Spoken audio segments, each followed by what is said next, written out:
So, everybody, including myself, has been calling for a $40,000 Bitcoin by the end of the year. So far, a prediction of a $35,000 to a $50,000 Bitcoin has come true. And today, coming to you from not so sunny Florida in El Nino season, we're going to be talking about the massive danger that could stop Bitcoin from going to $40,000 when we are expecting that it will. We've got a lot to talk about, so let's go ahead and dive right on into it.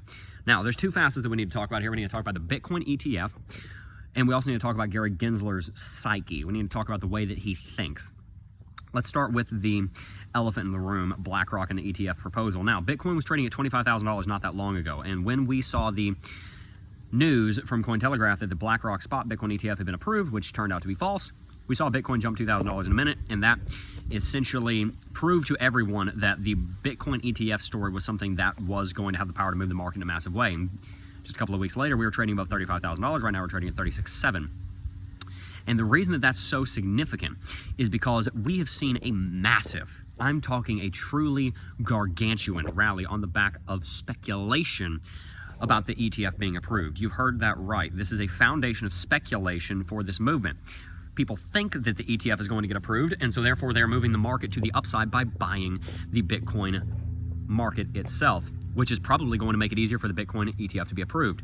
The conundrum, the difficulty comes when you realize that a $40,000 Bitcoin is going to have to come from that speculation, the same speculation that's driven us to 37.5 already. The problem is, what happens if those ETFs do not get approved? Well, BlackRock's ETF application deadline is March the 15th, which is just about a month before the halving date, which is in April, early April is what it's projected to be in right now. If BlackRock does, against all odds, get denied for their ETF application, then what that's going to cause is a cataclysmic crash on the market, which may already be underway because ARK Invest and many of the other ETFs have already have earlier deadlines than March the 15th because they were applied for earlier. So if we're seeing this cascading series of events where we're seeing decline after decline after decline after disapproval after disapproval after disapproval from the Securities and Exchange Commission, then finally March 15th approaches and we get a no from the SEC, that could cause a huge tremor in the market that could drop us like $5,000 to $8,000. We need to be on the lookout for that happening because the SEC, while we do believe that an ETF approval is on the horizon, we don't know that for sure because Gary Gensler has been a very staunch opponent of the cryptocurrency space. So we need to watch out for the $40,000 Bitcoin prediction because while I do think it'll happen, while I do think 48,314 is in the cards by the end of the year and likely by the end of March, end of quarter one next year, we need to keep in mind and be aware that there is that danger there that if that ETF does not get approved, that could cause a crash. But now for the second component, and then we're going to tie these two together because they tie together into a very interesting understanding of what the next 6 months may look like on Bitcoin. We need to talk a little bit about Gary Gensler and the way he thinks. I call this the Gensler dilemma. That's my fancy term for it. And it comes from an idea that I heard recently that the thing that you fear oftentimes is exactly the thing that ends up taking you down. You've probably seen this in movies. The best analogy I can think of is driving. If you are driving and you fixate on something that you are afraid of, oh, giant finger out of nowhere, the moving finger of the market. If you fixate on something while you're driving, you're like, whoa, look at that. Wow, what's that? Man, that thing right there, that's so cool. Oh, and then you just got into a car accident because you weren't paying any attention. The thing that you fixate on because you're afraid of, oftentimes ends up being your own demise. We know that in the cryptocurrency market from FOMO and FUD. What's the F stand for? Fear. Fear of missing out and fear, uncertainty, and doubt. And so when we are afraid, that is oftentimes going to give us an idea of what the very root of our destruction will be. And that is the root of what I call the Gensler dilemma. And the Gensler dilemma is as follows. Gary Gensler is terrified. He is absolutely mortified of another FTX-style event happening where one bad actor or one bad company or one mishap in the cryptocurrency space, one scam, one fraud, whatever it is, costs investors billions of dollars, reflecting poorly on him. As the chairman of the SEC, it is his job to make sure that Granny, who's invested her last 2 nickels in the cryptocurrency market, doesn't lose those last 2 nickels because then she's going to be very mad at him. And how do you reprove a 94-year-old woman that just lost her 2 nickels because you weren't doing your job, Gary Gensler?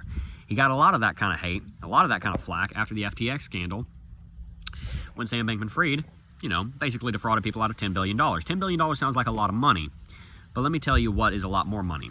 The Bitcoin market going from 37 to 25. That's a few $100 billion. And if that ETF gets denied, if the BlackRock ETF, the ARK Invest, if every single one of them gets denied, Bitcoin's looking at a $5,000 to an $8,000 drop back down to around $31,500, maybe even as low as $28,500 towards the top of the transitionary zone that we've talked about ad nauseum over the last year here on the channel. So my point, the Gensler dilemma is as follows. Gary Gensler is so afraid of somebody impacting the cryptocurrency market in such a negative way that it blows back on him and makes him look like a gigantic freaking fool. He's scared of the market taking a huge hit and him getting blamed. He's scared of looking like a knucklehead. And he's also scared of approving the wrong product and that costing people billions and billions and tens and hundreds of billions of dollars because of some kind of market manipulation. He's scared of market manipulation. Well, what are the things that he's doing? By his very actions, whether he likes it or not, he is the single most powerful market manipulator in the game.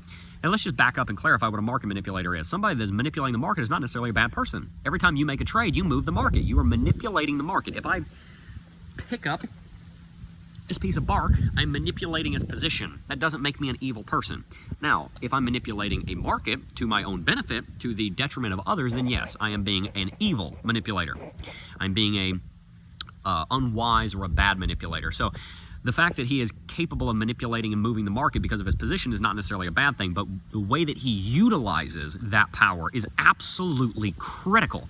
He's scared of a manipulator coming in, wrecking the cryptocurrency space, and making him look like a fool. And what I'm not sure Gary Gensler realizes just yet is that of everybody in the game, he most fits the bill. And the action that that market manipulator would take, that would come in and wreck the whole market and cost people not $10 billion like Sam Bankman-Fried, try $250 billion in market losses. The individual that fits that bill the closest is none other than Gary Gensler himself. And so I am very curious to whether or not Gary Gensler realizes this, that his biggest fear, a manipulator coming in and wrecking the space and it blowing back poorly on him, I do wonder if he realizes that he is the individual that is most in a position to do that. By doing what? By denying the Bitcoin ETFs, which are wildly popular. So, should we be concerned about a $5,000 to $8,000 drop on Bitcoin? Yes, if the Bitcoin ETFs get denied. We should be concerned about that. Would that be the end of Gary Gensler's history of being remembered as anything positive for the cryptocurrency space? He already basically isn't. But would that essentially solidify his position in the history books as one of the worst things that ever happened to this new technological revolution? Yes. This would go down in history a little bit like when you have somebody trying to champion against a new technology, failing miserably, and then that new technology going on to save millions and millions of people. You've got to remember the story of the guy electrocuting an elephant because AC power was dangerous, right? You remember that? It's a little bit where Gary Gensler is. And so whether or not the ETFs get approved, I think comes down to whether or not Gary Gensler himself realizes his own namesake dilemma, that by denying the ETFs, he will be bringing to fruition the very thing which he, in regards to the cryptocurrency space, fears the most. And it comes down to whether he's smart enough to realize that that's what's going to happen, and whether or not he cares that much about his reputation. And based on his track record, I think he does. If you enjoyed this video, make sure to hit that like button, subscribe to the channel, and stay tuned for more content. Peace.